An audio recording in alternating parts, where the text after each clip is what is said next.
Are you looking for a way of practicing your dynamic control on the piano? It's a topic I've seen come up a few times recently in piano groups that I'm a member of online, and quite often people will ask for exercises to improve it. However, it occurred to me that there is one piece of music we can use that is excellent for this. Are you sitting comfortably? Then let's begin. Regular viewers will know that I'm not really a fan of doing exercises per se. Of course, it is true that there are certain things that we find difficult to do, and exercises can be helpful in these circumstances. But for preference, if I can find a piece of music that allows me to practice that particular thing, then that's what I'd prefer to do.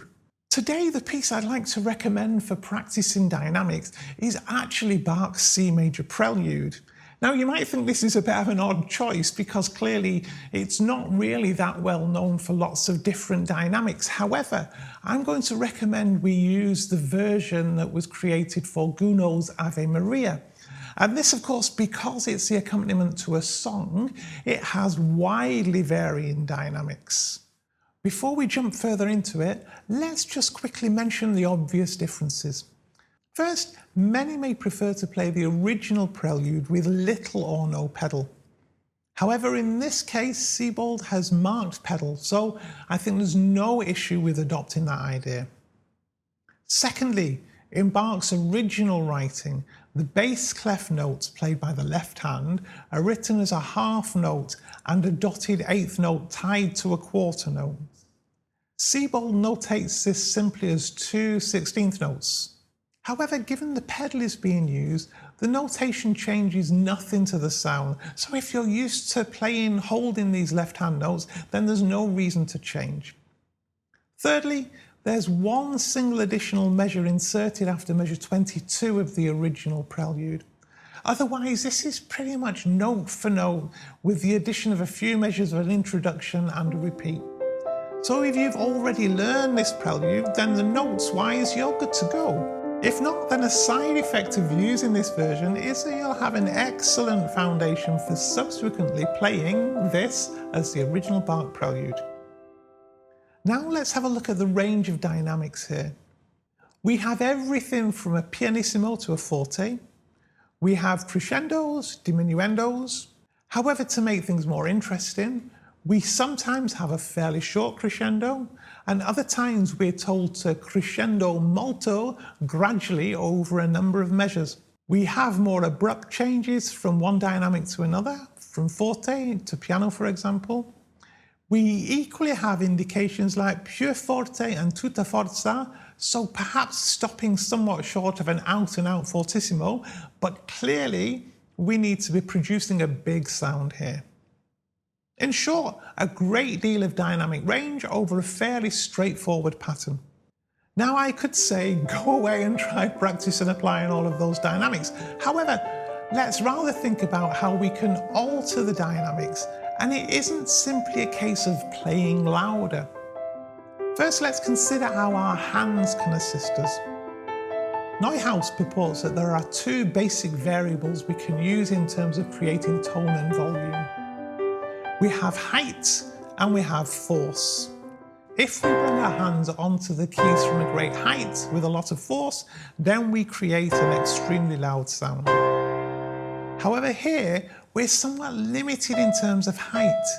If we were playing chords or octaves, we could use additional height more easily. Here we're playing individual notes.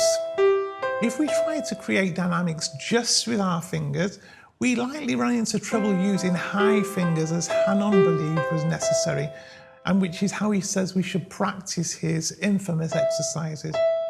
This would rapidly become tiring and limiting. However, it is possible to introduce some height using the support of our forearm, and that is by basically using forearm rotation. The phenomenon is a little similar to what we use when opening a door, especially those with a ball-shaped handle. Now, I'm not going to try and give a detailed lesson on forearm rotation, as in honesty, I don't think I'm qualified to do so. However, we can cover enough here for the purposes of controlling dynamics in this piece. As we rotate the forearm, we effectively can generate additional height without needing to treat our fingers like little pistons. The forearm is also remarkably strong, and therefore getting additional force is also much simpler than trying to do it with the fingers alone. Thus, by using a combination of height and force, or you might prefer to think of it as arm weight, combined with motion from the fingers, we have quite a lot of dynamic range available to us. So as you're practicing this, experiment with different degrees of rotation. You'll likely be surprised how much difference you can generate with what seems like tiny degrees of extra or less rotation. Equally, you will likely find that it's much easier to avoid ghost notes at a very low dynamic when the fingers are supported rather than relying on them completely to press down the keys. However, you might find that this alone is insufficient, especially in the molto crescendo sections. I've often found that I'll frequently reach my maximum dynamic far too quickly. We need to first go from piano to forte over 4 measures. Then we have sempre molto crescendo again over another 3 measures. Then we need to pure forte followed by tutta forza just after that. All in all, a steadily growing dynamic that needs to get fuller and fuller. One solution we can use here is to gradually modify the balance between the notes. Now, there's an interesting video by John Mortensen where he talks about 90% of forte being piano.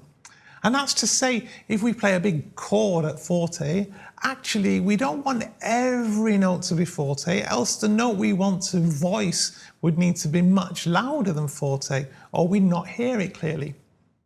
So we can use this same principle here by introducing different layers of sound as we build the dynamic. We can start by simply thinking of the left and right hands. Initially, we start to crescendo. We can do this mainly in the right hand, keeping a little in reserved in our left for later.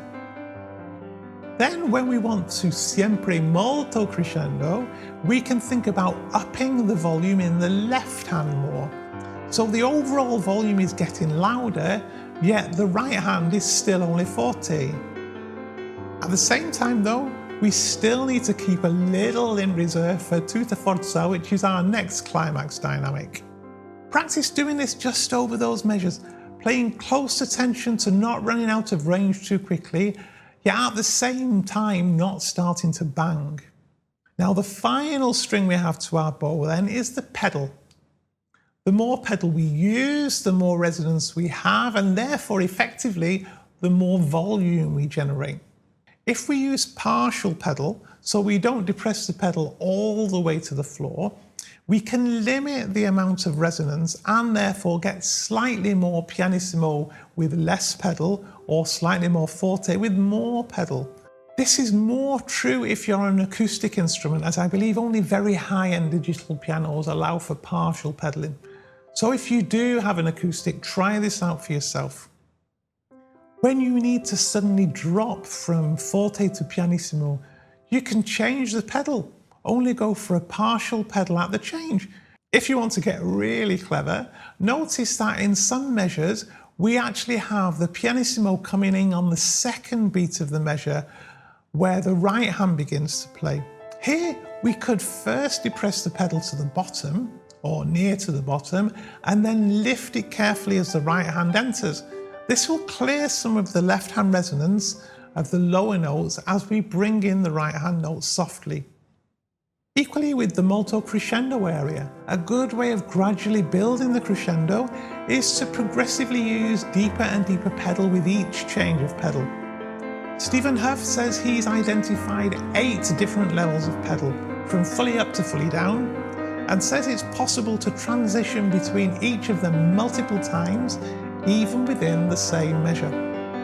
Thus, here we have a good way of getting that little bit of extra dynamic control for the equivalent finger power. Give this a try and see how you get on. To make your practice a little more interesting, you might like to play along to the backing track I created that's part of this video link just here for you. If you're interested in other tip-type videos like this one, then of course don't forget to subscribe. I do thank you very much for watching today and look forward to seeing you very soon.